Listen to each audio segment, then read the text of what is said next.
The morning looked ordinary. But everyone in Studio 1A at Rockefeller Center could feel it, that strange electricity that hums through the air right before something big happens. Cameras were being tested, mics adjusted, lights blazing across the iconic Today Show set. Producers whispered into headsets. Every second mattered. Because this wasn't just another celebrity guest or political talking head walking in. This morning, the President of the United States was coming. Donald J. Trump. He was expected to arrive any minute. And even for a network used to chaos, this felt different. The entire floor was on edge, not because of security, but because everyone knew that when Trump was involved, anything could happen. The plan was simple, a live, 15-minute conversation between Trump and NBC's veteran anchor, Craig Melvin. But the truth is, nothing about that plan would survive the next half hour. Outside, black SUVs rolled to a stop. Secret Service agents stepped out first, scanning every inch of the building. Then came Trump, perfectly punctual for once, in a dark suit and his signature red tie. Cameras flashed. Crew members froze mid-step as he walked past. His smile was wide, practiced, confident. This was his stage. He'd been performing for cameras his entire life. As he stepped inside, everything around him seemed to tighten. Assistants whispered into earpieces. A makeup artist hesitated, unsure if she should approach. The president waved to the staff like a movie star greeting extras. He looked completely at ease.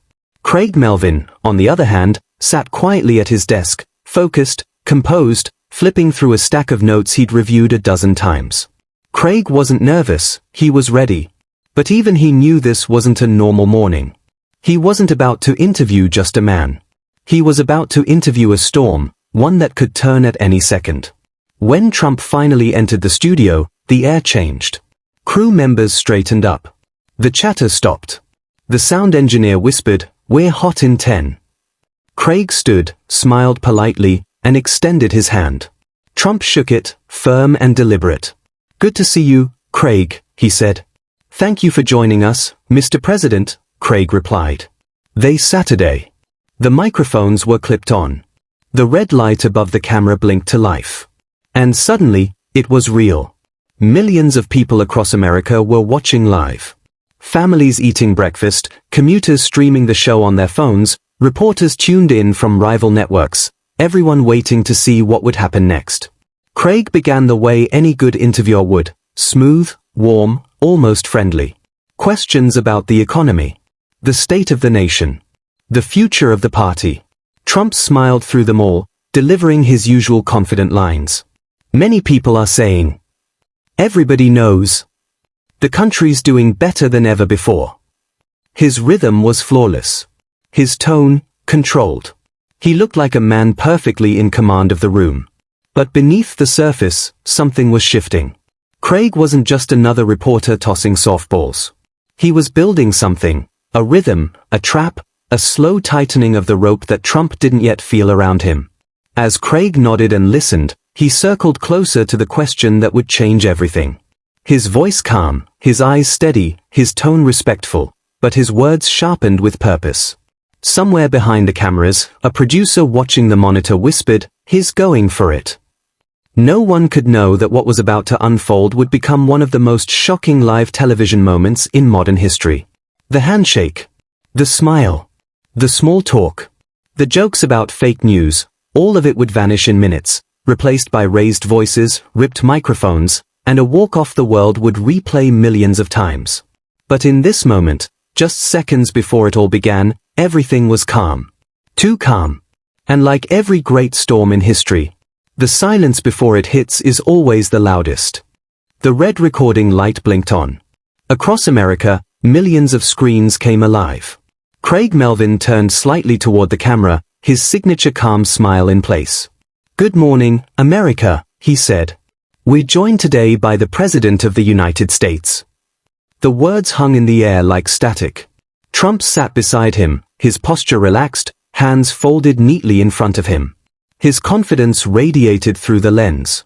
He'd done this dance countless times before. He owned the camera, or at least, he believed he did. The first question rolled off Craig's tongue like smooth glass. "Mr. President, let's start with the economy." Trump jumped in instantly. "It's the best it's ever been," he said, his voice booming with that familiar mix of certainty and showmanship. "Jobs are up, unemployment's down, everyone's winning.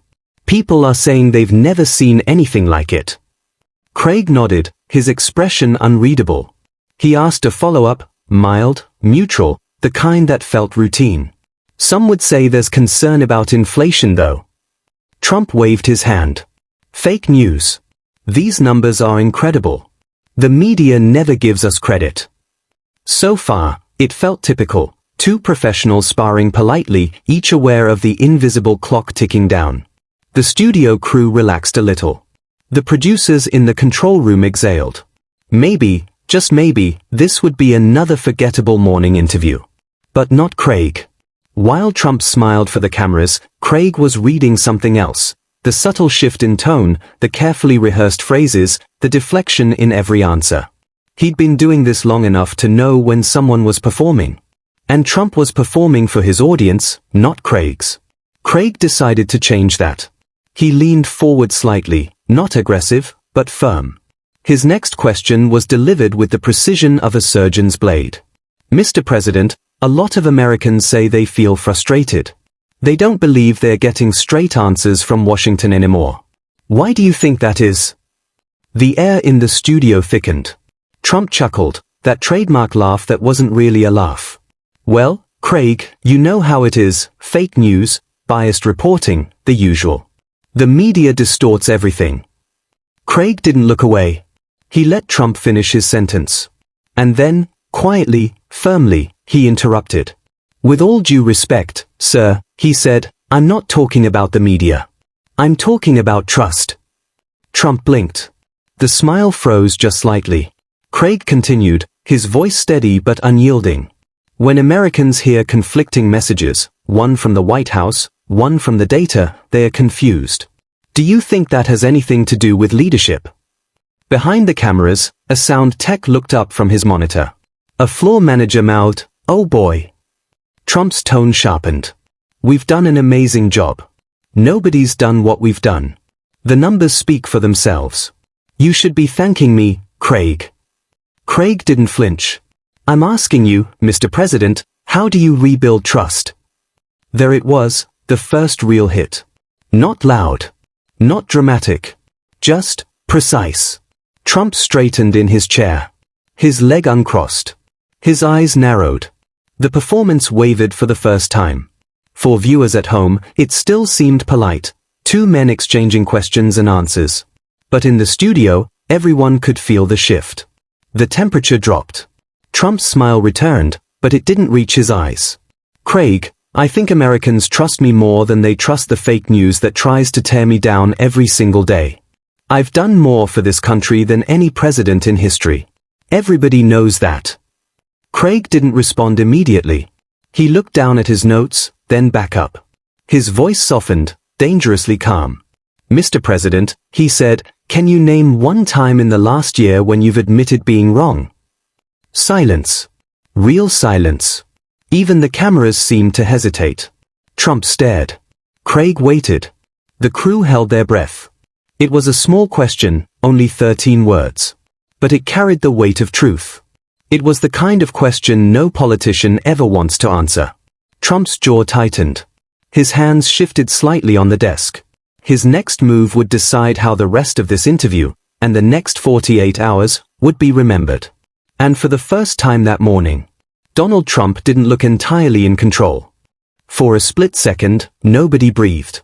Craig Melvin's question, "Can you name one time in the last year when you admitted being wrong?" cut through the studio like broken glass. Even the cameras seemed to hum louder. The crew froze. The air was heavy, electric, dangerous. Donald Trump leaned back, just slightly, buying time. His eyes didn't blink. His jaw locked tight. You could almost hear the wheels turning behind that fixed expression. The president was a master of deflection, but this question wasn't built for deflection, it was built for truth. He smiled, finally, the way a poker player smiles before bluffing. "Well, Craig," he said slowly, "I think I've been right about most things, actually. Nobody's been more right than me." The laughter was forced. Nobody joined in. Craig stayed silent. No interruption. No reaction. Just steady eye contact, the kind that pulls the truth out of people who don't want to give it. Trump's voice hardened. You know, I've done incredible things for this country. We rebuilt the economy, we protected borders, Craig interjected softly. That's not what I asked, Mr. President. And there it was. The pivot was gone. The shield cracked. Trump blinked, then snapped, Excuse me? I'm answering your question. Craig didn't move. You're avoiding it, sir. Behind the cameras, producers exchanged looks. A stage manager muttered under his breath, Oh, this is going sideways fast. The president leaned forward now, his elbows on his knees, his tone shifting from defensive to accusatory. Who's been in your ear, Craig? You sound like a Democrat. You sound like CNN. Craig calmly responded, No one's in my ear, Mr. President. These are questions Americans are asking. The temperature in the studio dropped another degree. Trump's voice rose. Americans are asking why the media hates me, that's what they are asking. They're sick of unfair interviews. They're sick of people like you twisting words. Craig's tone didn't change. It was surgical. With respect, Mr. President, I'm not twisting words. I'm quoting your own. A low murmur rippled through the control room. One producer whispered, He's not backing down. For a man who'd built his image on control, Trump suddenly didn't have any. His rhythm was off. His usual dominance over the conversation, gone. The interviewer wasn't folding. The cameras were still rolling. Every second of his discomfort was being beamed live to millions. Craig, calm as a surgeon, kept pressing. You say the media lies about you, sir. But what about the moments when your administration's own statements changed? When facts didn't match the story? How do you rebuild trust after that? Trump's smile collapsed. You don't know what you're talking about. Craig, then help me understand. Trump, you're fake news. Craig, that's not an answer. Those 4 words, that's not an answer, hit harder than anything said so far. They weren't shouted. They weren't emotional. They were controlled. And that control belonged to Craig now. Trump's eyes narrowed. His face flushed red. You wouldn't even have this job if it wasn't for diversity quotas, he sneered. Gasps from the crew. Someone in the back whispered, Did he really just say that? Craig didn't flinch. His silence was louder than any insult. He waited, then said quietly, That's still not an answer, sir. For the first time, the power dynamic flipped. The performer had lost his stage. The camera no longer adored him, it exposed him. Trump leaned back, breathing harder now. His hands gripped the armrests. This is what's wrong with the media, he snapped. You people are a disgrace. Craig's voice was steady as stone. We can move on if you'd like, Mr. President. But Trump didn't move on. He was done playing. He reached for the microphone on his lapel, yanked it off. The sudden pop echoed through the studio speakers. He stood, glaring at Craig. This is why nobody trusts you people, he shouted. And then, he walked off the set. The room was silent except for the faint hum of studio lights. Craig looked up at the empty chair, took a breath, and whispered to the audience. We'll be right back. The broadcast cut to commercial. But what nobody knew, not the control room, not the viewers at home, not even Trump's own team, was that this story wasn't over. Not even close. Because behind that curtain, a furious president was pacing. And about to make the most shocking decision of his entire television career. When the feed cut to commercial, the studio didn't relax, it exploded. Inside the control room, producers shouted over each other. Did that just happen live? One yelled. Do we cut back to Craig? Do we acknowledge it? Another voice barked, Get legal on the line, now. Monitors flickered with frozen frames of Trump's empty chair. Somewhere in that chaos, one producer whispered the truth everyone felt but didn't dare say out loud. The president just walked out, on national television. Back on set, Craig Melvin sat completely still. He hadn't moved since Trump left. His microphone was still on, the red recording light still blinking. His eyes followed the studio doors where the president had vanished. Around him, assistants rushed, camera operators whispered, sound techs scrambled to kill the mics. But Craig didn't say a word. He just sat there, calm, unreadable, processing what had just detonated in front of him. Behind those doors, chaos of another kind was unfolding. Secret Service agents flanked Trump as he paced the narrow hallway, his voice echoing off the walls. "I'm done with this network," he barked. "Total ambush. Disrespectful." His team trailed behind, trying to cool him down. The press secretary whispered, "Sir, let's just leave. We can spin this later, say it was unfair journalism." But Trump wasn't listening. His hands waved in furious circles. "They're going to twist it anyway. I want every camera out of here." In the control room, a voice cut through the chaos. "Back in 30 seconds. We're live, Craig, be ready." Craig blinked out of his trance. He straightened his papers, pointless now, and exhaled slowly. The floor manager counted down, 5, 4, 3. The red light came on again. Craig looked into the camera. His voice, when it came, was steady, too steady. "We're back," he said. "As you just saw, President Trump has chosen to end our interview early. No spin. No drama. Just facts." But that calm professionalism hit harder than any headline. Across the country, people froze mid-bite at breakfast tables, turned up the volume in living rooms, stared at phones in disbelief. The leader of the free world had just walked off live television, and Craig Melvin had stayed seated. Craig continued, choosing his words with surgical care. "We asked questions we believe are important for the American people. The president disagreed with our approach, and chose to leave." Then he paused. Just long enough for the weight of it to settle. In the control room, someone whispered, "That's perfect. Don't cut away yet." Craig didn't.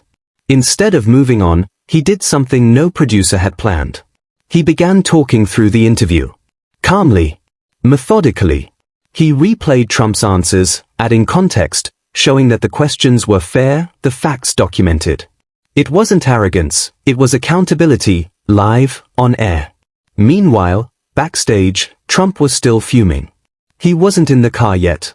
He was pacing near the exit, watching the live feed on a monitor. And as he saw Craig calmly dissect his words on air, something inside him snapped again. His voice thundered through the hallway. "He's still talking about me? He's lying on camera right now." A staffer stammered, "Sir, please, let's just leave. It's done." Trump turned, eyes blazing. "Done? Oh, it's not done." He straightened his jacket, ignoring the chaos around him. "I'm going back out there." The aide's face went pale. "Sir, you can't. They're live." Trump's response was pure defiance, exactly. Inside the studio, Craig had just transitioned to the next segment, a light-hearted piece about fall fashion trends, when a frantic voice hit his earpiece. "Craig, the president's coming back." His co-hosts froze. The camera operator looked up. The audience gasped as, without warning, Donald Trump re-entered the frame. No cue, no announcement, just raw fury walking straight toward the set. He didn't wait to be introduced. He didn't even have his mic on.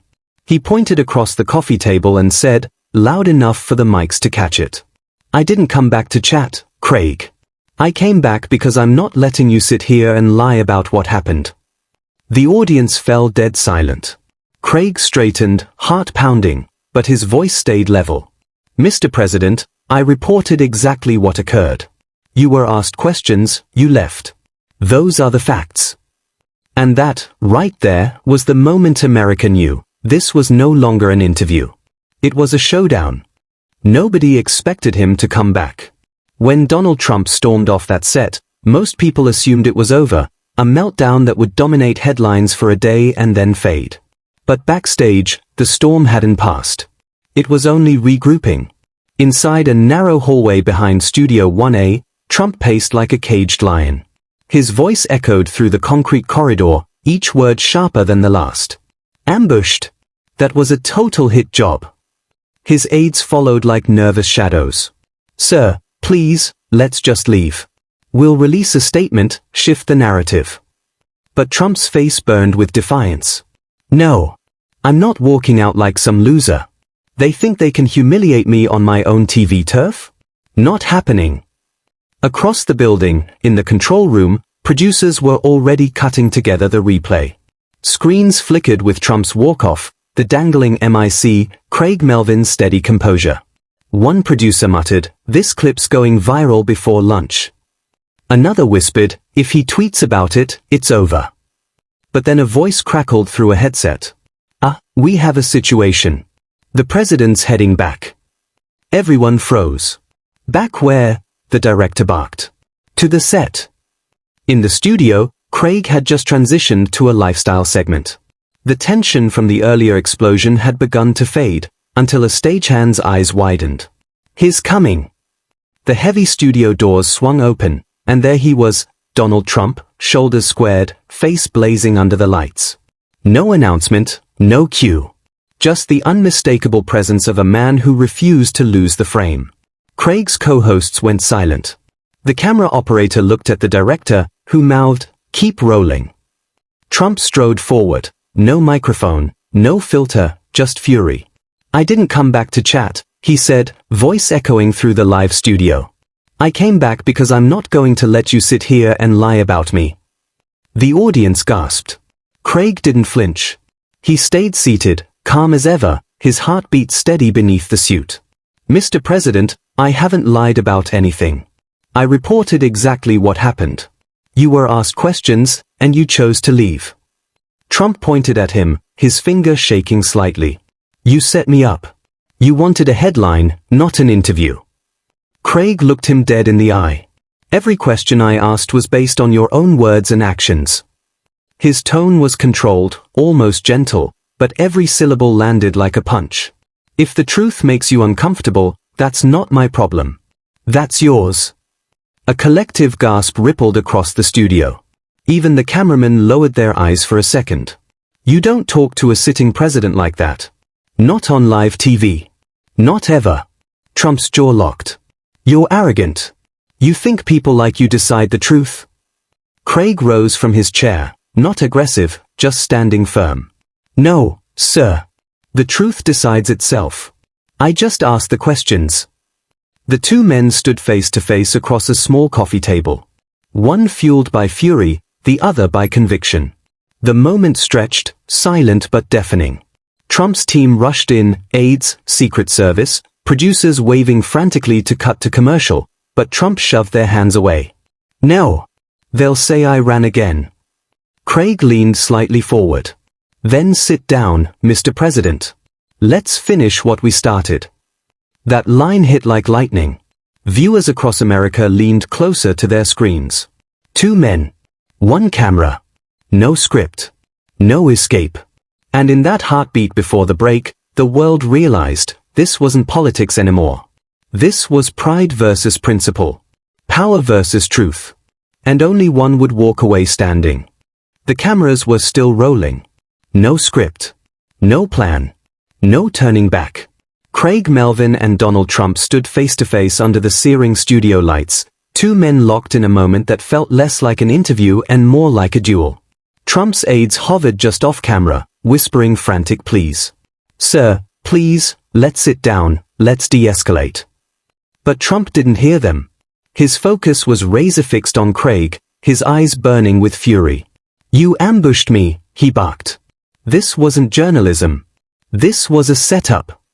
Craig stayed silent for a beat, then said evenly, "Mr. President, the questions were yours, your record, your words. The facts don't ambush anyone." The line hit like a punch.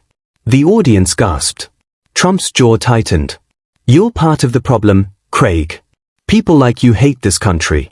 You twist everything good we do." Craig's voice remained calm, but every word carried weight. "No, sir. I love this country enough to ask for the truth." Boom. The control room went dead silent. Even the director's hand froze above the console. Trump leaned forward across the small coffee table, his shadow swallowing the light. "You think you can lecture me on truth? You're lucky to be here, Craig. You wouldn't even..." Craig cut him off, the first time his tone sharpened. "With respect, Mr. President, you're not above questions. You came here to talk to the American people, so talk to them. The studio temperature felt like it dropped 10 degrees. Trump straightened, breathing hard. I've done more for this nation than anyone before me. Everyone knows it. Craig took one step closer. Then answer them, sir. When was the last time you were wrong? Trump blinked, once, twice, then exploded. You're unbelievable. You sit there acting holy, pretending to care about truth, when you're just chasing ratings. Craig met his fury with quiet steel. Ratings don't matter when history's watching. Every word echoed through the studio like gunfire. Trump spun toward the camera. This is what they do. They invite you in, then stab you on live TV. Fake news. Lies. Disgrace. Craig didn't look away. What's disgraceful, sir, is walking away from accountability. Trump's fists clenched at his sides. He turned back to Craig, inches apart now. The entire crew tensed, unsure what might happen next. Secret Service agents edged closer. Craig's next words sliced through the chaos like a blade. If you can't face hard questions, maybe you shouldn't hold public office. Gasps. Audible. Everywhere. Trump's face went red. You want to know when I was wrong? I was wrong to trust you. Wrong to come on this network. Wrong to think this was fair. Craig replied instantly, voice low and deliberate. Still not an answer. That was the breaking point. Trump ripped the mic from his lapel a second time. Pop, the sound exploding through the speakers. His team surged forward, but he brushed them aside. He turned back once more, pointing toward Craig, his voice echoing across the stunned studio. You'll never be remembered as a journalist. You'll be remembered as a disgrace. Craig didn't blink. Maybe. But at least I'll be remembered for asking the question. For a heartbeat, time stopped. Then Trump turned, stormed through the studio doors, and was gone. No music. No outro. Just silence, raw, unfiltered, unforgettable. Craig stood there, eyes on the empty chair. You could almost hear his heartbeat in the quiet. Then, slowly, he sat back down, exhaled, and whispered, "We'll take a short break." And somewhere in the control room, a producer said what everyone else was thinking. We just made television history. When the doors slammed shut behind Donald Trump for the second time, the sound echoed through the studio like the closing of a chapter in American television history. No one moved. Not the crew, not the co-hosts, not even Craig Melvin. He just sat there, staring at the empty chair across from him. The lights still blazed. The red recording signal still glowed. The silence was deafening. Then, slowly, Craig exhaled. He straightened the papers in front of him, though he wasn't reading them anymore, and looked into the camera. His voice was low, steady, almost intimate. I've been doing this job for a long time, he began. I've interviewed presidents, soldiers, victims, heroes. I've covered wars and elections and hurricanes, but I've never seen anything quite like what just happened. The control room was silent. No one dared to cut him off. My job isn't to make powerful people comfortable, Craig continued. My job is to ask questions, the kind that matter to the people watching at home. And if those questions make someone angry, or make them walk away, maybe that means they were the right questions. The studio stayed quiet. No music. No applause. Just truth, raw, unscripted, and unshakable. Outside, though, the storm had already begun. Trump's motorcade was racing through Manhattan. Inside the SUV, he was on his phone, thumbs flying across the screen.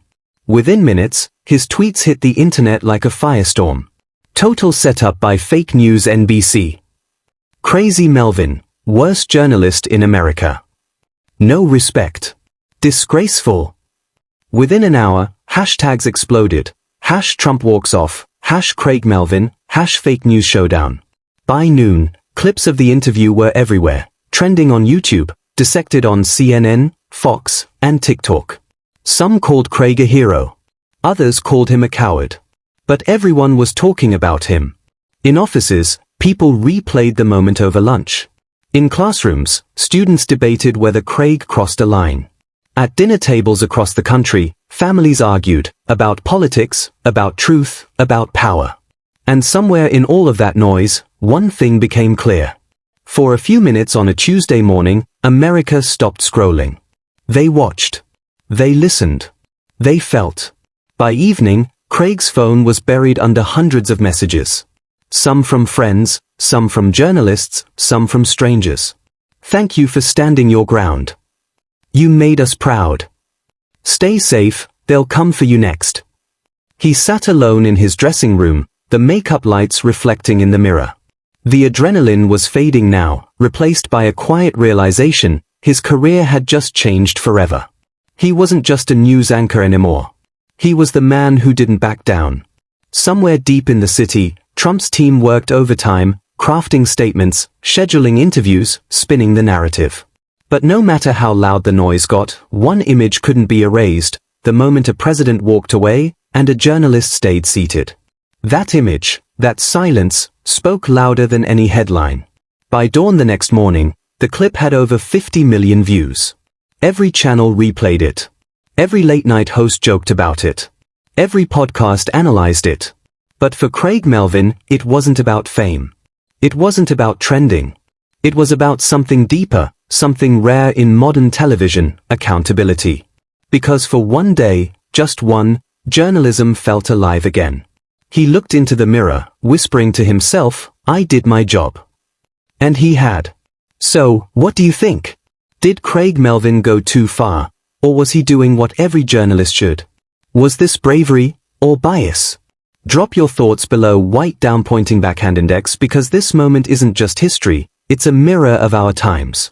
And trust me, this story isn't over yet. White right pointing backhand index. Subscribe for more untold truths, hidden moments, and stories that America will never forget.